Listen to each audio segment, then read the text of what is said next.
اللہ اکبر سنو، ماں باپ زندہ ہے تو ان کے قدموں کو چوم لو، بعد میں یہ نہیں ملیں گے۔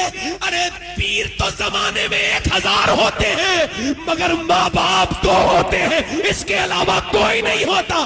اگر باپ چلا جائے تو دنیا میں دوسرا باپ نہیں ملے گا، ماں چلی جائے تو دوسری ماں نہیں ملے گی۔ اور یار اپنے علماء کے ہاتھ بھی چومو، ان کے ہاتھ بعد میں چومو، پہلے اپنے ماں باپ کے ہاتھ چومو۔ بچوں کی زندگیوں کے ساتھ کھیلنے والوں، تم بھی برباد ہوگے، بغیر بچو گے نہیں، چونکہ اللہ نے تمہیں اولادیں دی، تم نے انہیں موبائل دے دیے۔ یاد رکھو سیدہ ام سلمہ فرماتی ہیں ام المومنین کہ مدینے میں عورتیں اپنے اپنے بچوں کو عربی کی لوریاں سناتی تھی۔ ہم نے دیکھا تھا مدینے کی اور عورتیں اپنے بچوں کو لوریاں سناتی تھی، مگر مدینے میں ایک ایسی بھی عورت تھی، ایک ایسی بھی عظیم الشان خاتون تھی جس نے اپنے بچوں کو کبھی لوری نہیں سنائی، جب بھی سنایا قرآن سنایا۔ وہ چکی چلاتی تھی قرآن سناتی تھی، وہ جھاڑو لگاتی تھی قرآن سناتی تھی، وہ روٹیاں بناتے بناتے قرآن سناتی تھی۔ جو اپنے بچے کو سلاتی تھی بیٹوں کو تو قرآن سنا سنا کے سلاتی تھی، اور جب اس کا بچہ بڑا ہوا تو اس نے کربلا کے میدان میں جا کر اپنے سر کٹنے کے بعد نیزے پہ چڑھ کے قرآن پڑھ کے اعلان کر دیا اگر ماں بچپن میں قرآن سنائے تو بیٹا شہید ہو جاتا ہے مگر قرآن نہیں بھولتا، قرآن پڑھتا ہے۔ جانتے ہیں میرے نبی کا چہرہ کیسا ہے؟ اے مسلمانوں، معراج کی رات میں جب پروردگار عالم حضرت جبریل سے عرض فرماتا ہے اے جبریل جاؤ میرے محبوب کو لے کر کے آؤ لامکہ کے سیر کے لیے، حضرت جبریل امین کو جب حکم خدا بندی ہوتا ہے تو آپ جنت کی طرف بڑھتے ہیں۔ اللہ نے فرمایا جبریل کہاں جا رہے ہو؟ حضرت جبریل عرض کرتے ہیں مولا تیرے محبوب کو لانا ہے، راستہ تھوڑا سنسان ہوگا، کہیں سناٹا ہوگا، کہیں تاریکی ہوگی، اس لیے میں جنت مشعل لے جانا چاہتا ہوں، جہاں پہ راستہ سنسان ہو، جہاں پہ راستہ تاریک ہو، وہاں پر میں اجالا کروں گا تاکہ تیرے محبوب کو آنے میں کوئی تکلیف نہ ہو۔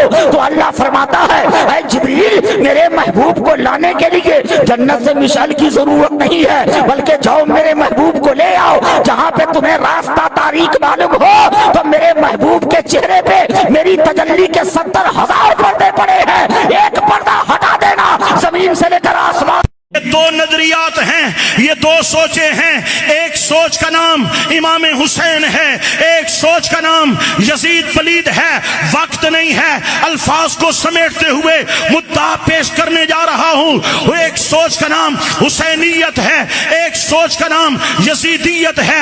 حسینیت کیا ہے؟ نماز کی پابندی کا نام حسینیت ہے، شریعت مطہرہ پہ ڈٹ جانے کا نام حسینیت ہے، قرآن و حدیث پر عمل پیرا رہنے کا نام حسینیت ہے، دین کے لیے قربانی دینے کا نام حسینیت ہے، حضور کی شریعت پر پہرا دینے کا نام حسینیت ہے، شرم و حیا کا نام حسینیت ہے، وفا کا نام حسینیت ہے۔ یزیدیت کیا ہے؟ نماز نہ پڑھنا، یہی تو یزیدیت ہے، قرآن سے دور رہنا یہی تو یزیدیت ہے، بے حیائی کے کاموں میں پڑے رہنا یہی تو یزیدیت ہے۔ یہ شراب بھی یزیدیت ہے، یہ سود بھی یزیدیت ہے، یہ چوری چکاری بھی یزیدیت ہے، یہ ظلم و تشدد بھی یزیدیت ہے، یہ جھوٹ کا بازار بھی یزیدیت ہے، یہ ماں باپ پر ظلم بھی یزیدیت ہے، یہ معاشرے کا بگاڑ یزیدیت ہے۔ لوگوں مجھے کہنے دو، تم رسول پاک کو ناپ رہے ہو، سنو ان کا مقام کیا ہے۔ سرور کہوں کہ مالک و مولا کہوں تجھے، باغ خلیل کا گل زیبا کہوں تجھے، اللہ رے تیرے جسم منور کی تابشیں، اے جانے جام میں جانے تجلا کہوں تجھے، تیرے تو وصف عیب سناہی سے ہے بری، حیران ہوں میرے شاہ میں کیا کیا کہوں تجھے۔ عورت کا سجنا سنورنا ایسے ہی عبادت ہے جیسے نماز عبادت ہے، جیسے روزہ عبادت ہے، مگر مگر مگر کسی غیر کے لیے نہیں، اپنے شوہر کے لیے۔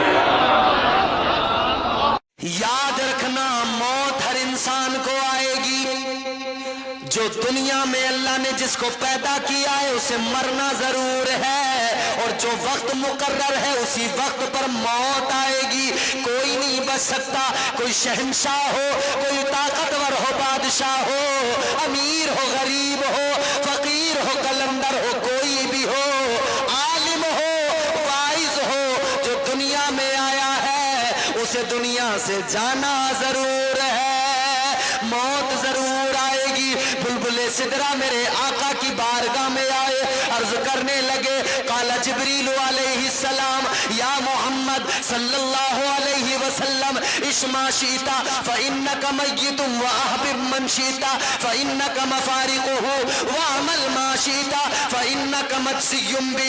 عرض کرنے لگے یا رسول اللہ اپنی امت سے فرما دیجئے، اللہ نے زندگی دی ہے، اللہ نے سانسیں عطا کی ہے، جب تک دنیا میں رہے چاہے جیسے زندگی گزار لیں، لیکن اتنا یاد رکھیں ایک دن مرنا ضرور ہے۔ بیٹیاں دولت والوں کے گھر سکھ سے نہیں رہتی ہیں، بیٹیاں دین والوں کے گھر سکھ سے رہتی ہیں۔ اس لیے میرے نبی نے بیٹی کے رشتے کے لیے دولت والے کا انتخاب نہیں کیا، دین والے کا انتخاب۔ ساری کائنات کو میں بناؤں، جب چاہوں فنا کر دوں، جس کو چاہوں موت کا پیالہ پلا دوں، جس کو چاہوں تخت شہنشاہی پہ بٹھا دوں، جس کو چاہوں تخت سے اٹھا کر فقیر بنا دوں، جس کو چاہوں عزت دے دوں، جس کو چاہوں ذلت دے دوں، جس کو چاہوں درجنوں بچے عطا کر دوں، جس کو چاہوں ساری عمر دنیا کی خاک چھان کر مر جائے، ایک بچہ نہ دوں، میری مرضی۔ اللہ لا الہ الا ہو الحی القیوم۔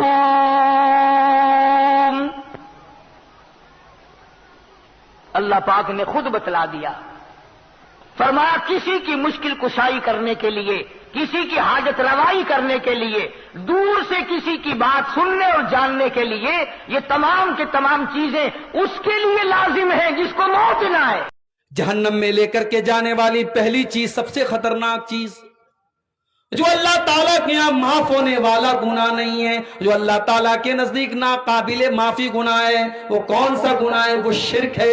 اللہ کی عبادت میں کسی اور کو شریک کرنا، جو کام اللہ تعالیٰ کے لیے جائز ہے وہ کام کسی اور کے لیے کرنا، اللہ کے علاوہ کسی اور کے آگے سر جھکانا، اللہ کے علاوہ کسی اور کے آگے ہاتھ پھیلانا، اللہ کے علاوہ کسی اور سے مراد مانگنا، یہ شرک ہے میرے پیارے ساتھیوں۔ اور اللہ فرماتا ہے انہو من یشرک باللہ انہو من یشرک باللہ فقد حرم اللہ علیہ الجنہ ومأواہ النار وما للظالمین من انصار۔